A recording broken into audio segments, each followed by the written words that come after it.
क्या बीयू में सिर्फ सिलेबस पढ़ के कोई टॉपर बन जाता है? क्या इंटरनल मार्क्स सिर्फ सेटिंग से मिलते हैं? और क्या 9+ CGPA सिर्फ लकी स्टूडेंट ही ला पाते हैं? अगर आप भी ऐसा सोच रहे हो तो इस वीडियो को लास्ट तक देखना मेरे भाई, क्योंकि बीयू के असली टॉपर्स के पास एक ऐसा सिस्टम होता है जिसे बाहर की दुनिया कभी देख ही नहीं सकती थी। हर साल हजारों स्टूडेंट बीयू में एडमिशन लेते हैं। सब एक ही सपना लेकर आते हैं कि कॉलेज के 4 साल में बेस्ट करना है, लेकिन 6 महीने के अंदर 80% स्टूडेंट डिमोटिवेटेड हो जाते हैं और कुछ तो बोलते हैं भाई ये मेरे से नहीं हो पाएगा। क्यों?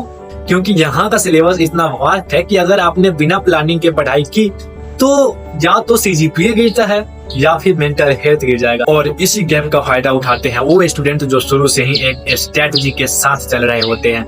इसलिए भाइयों, हमारे लाइफ में कोई भी काम स्ट्रेटजी मैटर करती है। बिना स्ट्रेटजी के कुछ नहीं होता इस दुनिया में। कुछ नहीं मतलब कुछ नहीं। हम लोग इस स्ट्रेटजी में डिकोड करने वाले हैं इस नए सीरीज को, जिसका नाम है बीयू टॉपर ब्लूप्रिंट। इस सीरीज में मैं आपको वो सब रियल सीक्रेट्स बताने वाला हूँ जो सीनियर्स बताने से बच जाते हैं और जो यूट्यूब पर अब तक किसी ने एक्सप्लेन भी नहीं किया होगा। ये सीरीज सिर्फ पढ़ाई का ज्ञान नहीं देगा, ये एक रियल मैप देगा जिसको फॉलो करके आप बीयू में टॉप कर सकते हो। क्या आपको पता है बीयू के कुछ टॉपर्स एक सेमेस्टर का सिलेबस सिर्फ 60 दिन में कवर कर लेते हैं। इंटरनल मार्क्स बिना सेटिंग के फुल आते हैं सिर्फ स्मार्ट मेथड से। और अटेंडेंस के नाम पे जो नाटक चलता है उसका यूज तुम खुद के फेवर में कैसे कर सकते हो, ये सब मैं प्रूफ के साथ बताने वाला हूँ। चलो एक छोटी सी झलक दे देता हूँ 5वें एपिसोड की। बीयू टॉपर्स बनने की सच्ची शुरुआत माइंडसेट और मिथ से होती है। तो सबसे पहले हम लोग सेमेस्टर वाइज सिलेबस का ब्रेक डाउन करेंगे, क्या कैसे और कब पढ़ना है।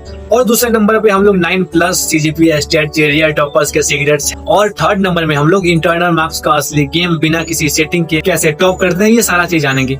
और चौथे नंबर पे टॉपर्स का डेली रूटीन बिना बोर हुए पढ़ाई कैसे करें। और हर एक एपिसोड एक नया चैप्टर के साथ साथ आपकी आंखों को भी खोलेगा। अगर आप अभी बीयू में आए हो तो ये सीरीज आपकी डायरेक्शन को सेट करेगा। अगर आप 2nd या 3rd ईयर में हो तो आप समझ जाओगे कि अब तक आपने कहाँ गलती की। यही ब्लूप्रिंट हर स्टूडेंट के लिए है, चाहे आप एवरेज हो या ब्रिलियंट, क्योंकि टॉपर्स बनना काम करता है प्लानिंग, प्रैक्टिस और पेशेंस पे। बीयू में फेल होने वाले बच्चों की सबसे बड़ी प्रॉब्लम क्या है आपको पता है? नहीं पता होगा, क्योंकि किसी ने बताया ही नहीं।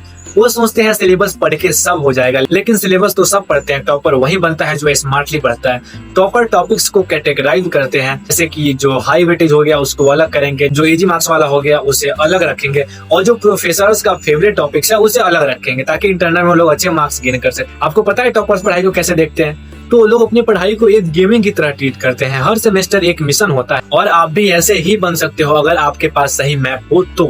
इसलिए आप लोग फोकस 07 को भी सब्सक्राइब करो, क्योंकि आपके और आपके हर एक छोटी गलती के बीच एक दीवार खड़ा हो जाता है जिसका नाम है फोकस 07। अब आपके दिमाग में एक सवाल आ रहा है कि भैया इस सीरीज में लोग सीखेंगे क्या? तो देखो, इस सीरीज में आप लोग टाइम मैनेजमेंट का असली फार्मूला सीखोगे, CGPA बूस्ट करने वाले नोट्स एंड रिविजन ट्रिक्स सीखोगे, इंटरनल और एक्सटर्नल दोनों में स्कोर बनाने का स्मार्ट टेक्निक सीखोगे, और बीयू के सिस्टम के अंदर के रियल लूप होल्स जो आपके फेवर में काम करेंगे, ये सब सीखो। ये सीरीज एक टूल बॉक्स होने वाला है हर स्टूडेंट के लिए, लेकिन टूल सिर्फ उसी के काम आता है जो यूज करना जानता है। इसीलिए एक भी एपिसोड मिस मत करना मेरे भाई। इसलिए आप लोग मेरे चैनल को अभी जाके सब्सक्राइब कर लो, ताकि आपसे कोई एक छोटी से छोटी गलती ना होकर। और हाँ, सबसे जरूरी बात, मैंने एक व्हाट्सएप ग्रुप बनाया है जिसमें हर एक छोटी से छोटी इन्फॉर्मेशन, हर एक छोटी से छोटी गलती जो 90% स्टूडेंट करते हैं, उन सारी चीजों से आपको रोका जाता है कि क्या सही है क्या गलत है। और कोई भी लेटेस्ट अपडेट होती है तो सबसे पहले उस ग्रुप में दी जाती है। सो जल्दी जाके आप लोग उस ग्रुप में ज्वाइन हो जाओ, क्योंकि उस ग्रुप में ज्वाइन होना मस्ट है मेरे भाई। तो मिलते हैं टॉपर ब्लूप्रिंट के नेक्स्ट एपिसोड में, तब तक के लिए जय बिहार।